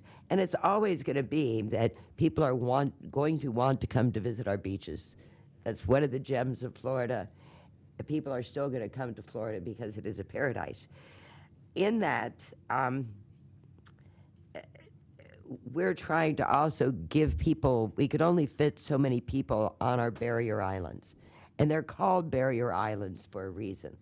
We have to let Mother Nature do what Mother Nature does that protects the mainland, which is what those barrier islands need to do, what mangroves need to do, what sand dunes need to do, what planting the right kind of seagrasses and sea oats and things like that. I've always said to people, if you're going to come live in Florida and live in paradise, you need to be a mindful gardener. You need to know where you're coming from. And we're trying to do some things on our end, even though it will alleviate some of those problems at your end. Not everybody could go to the beach at the same day at the same time. So we're hoping we could give our visitors and our tourists some other glimpses of Manatee County to encourage them to come out east for our other agritourism. There's a lot of good history in Florida that people just don't know because we're not all tiki bars in Disney World. And we'll be able to offer those experiences for a rainy day on the beach. If it's a rainy day at the beach, you got a thunderstorm at the beach, we'll have other things for you to do. And I'm really excited about talking about your community center because communities are really the fabric of what keeps us being a quality place to live, whether it's a big community or a small community and community involvement. And one thing as far as living in Florida, we especially don't end up with a lot of historically significant structures or things like that on our barrier islands because what the wind takes it away. You have to live with that type of a concept that you can build something and a hurricane can take it away tomorrow. So it's a good thing to try and salvage those things. So anyway, I appreciate it. I got a lot more, and I think I could give a lot more back to our island cities than I thought I could. But I think that's part of being a Floridian. We have the best of all worlds here. Vice Mayor Williams, Commissioner Feltz yields the remainder of her time to you. I'll keep this.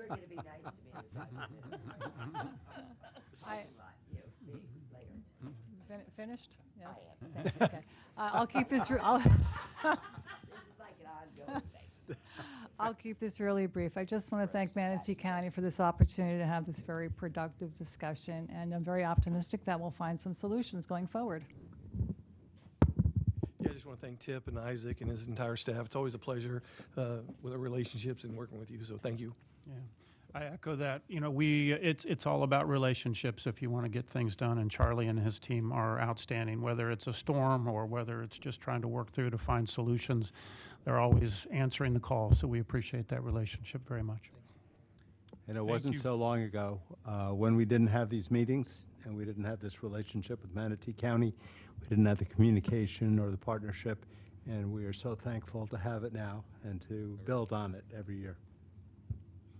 Thank you, sir, for the opportunity to have dialogue here today. It's refreshing to see and to participate in. I look forward to more opportunities. Of course, results are what count at the end of the day, so we need to work hard together to produce those. Also, just FYI, I'm the new representative for Longboat Key for the MPO, and I'll get with your representative and we'll talk and compare notes. Sure, we have three. I'm on the MPO. Commissioner Ron's the vice chair, I believe, of the MPO. He just had to step out. And Commissioner Bearden, who is homesick. The three of us are all on the MPO. So we will see you, I think, Monday, right? Or a week from Monday? Is our next meeting? The 19th is the next meeting. Yeah. Thank you all for a great discussion. I'm looking forward to continued collaboration, and I'm especially excited about the community center. Hey, thanks. Thank you so much for having us out and listening to what we have to say. I think it's just my nature to boil things down to the simplest form. And we have an excellent staff at Longboat Key, and I'm sure your county has an excellent staff as well. And we should just let them do their thing when it comes to the beach renourishment and all the other items that they're doing right now.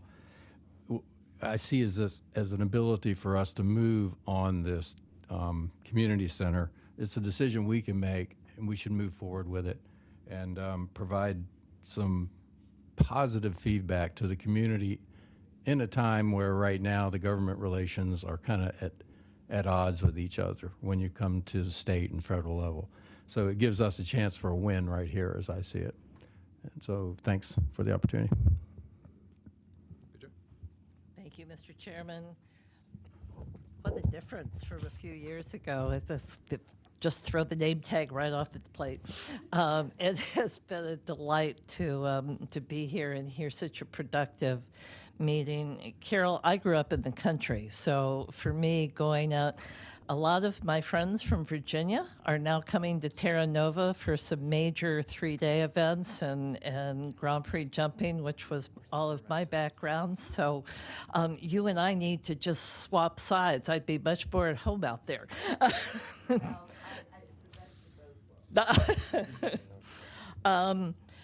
Tomorrow, the Minnesota League of Cities is meeting here in Bradenton. We decided that we were going to take a switch and come into the city. And the largest item on our agenda is regional transportation. And not only will we have the Public Works Director from Holmes Beach, but the MPO Executive Director, Dave Hutchison. So any of you who have interest in what we're talking about in terms of regionalizing transportation and certainly the cycling issues, because those are personal for me as well as a lot of people in our neighborhoods. My husband, as many of you know, was a guidance counselor. He was actually Maureen's guidance counselor for a number of years, and he bikes to Bradenton instead of driving because it's faster. So we know that we need to continue improving all of those bike means of transportation. As Rusty said, you can go a long way on an e-bike. So thank you, and George, thank you for hosting. This has been fabulous. Thank you, Vijay. I'm sure all of us would much prefer to be at your League of Minnesota Cities meeting, but we have a very exciting land use meeting tomorrow, so we will be tied up. I know. Do you have a flak jacket? Might need one. It's quasi-judicial. I can't speak on that. Mr. Sadiq. No, thank you. And Chair, I'd just like to recognize your effort to really get these going. These to be council of governments meetings with everyone, and I think these have been far more productive. This one certainly among the most. So thank you for that, and certainly look to continue those in the future.